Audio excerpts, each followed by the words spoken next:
Il est visible à des kilomètres à la ronde. Le pic d'Adam, montagne sacrée du Sri Lanka, domine toute la région à plus de 2200 mètres d'altitude.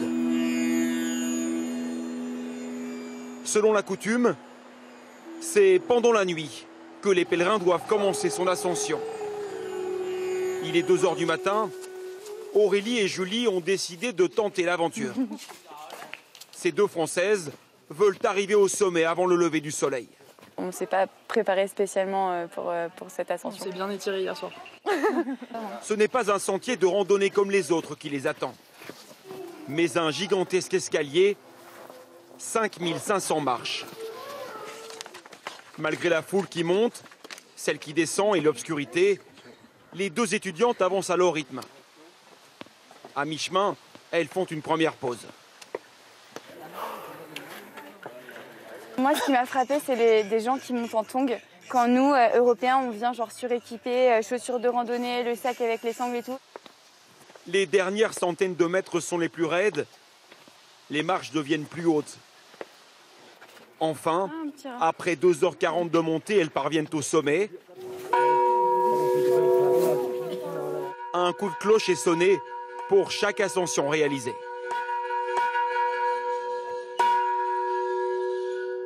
La récompense, c'est ce spectacle qui pointe à l'horizon.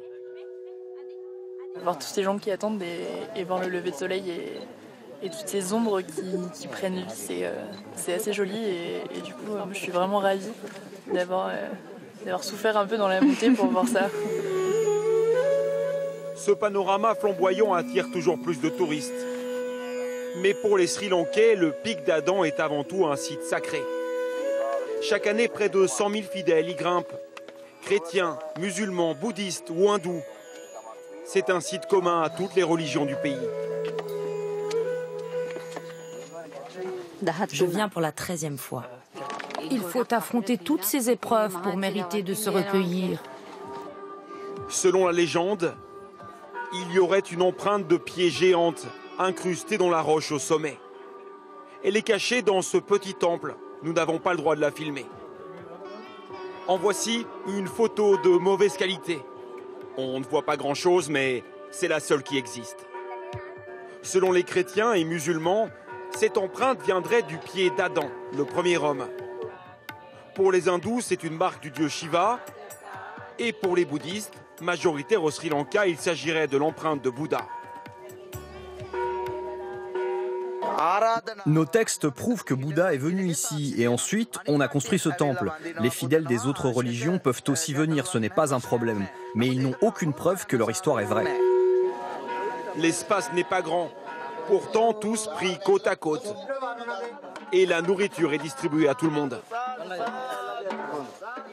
En tant que bouddhistes, nous ne faisons aucune discrimination entre les religions. Nous pensons que nous devons traiter chaque personne comme un être humain. Le Sri Lanka, depuis des années, connaît des tensions, des attaques entre religions. Mais ici, les croyants montrent qu'ils peuvent vivre ensemble, partager une même terre malgré leurs différences, en harmonie, tout simplement.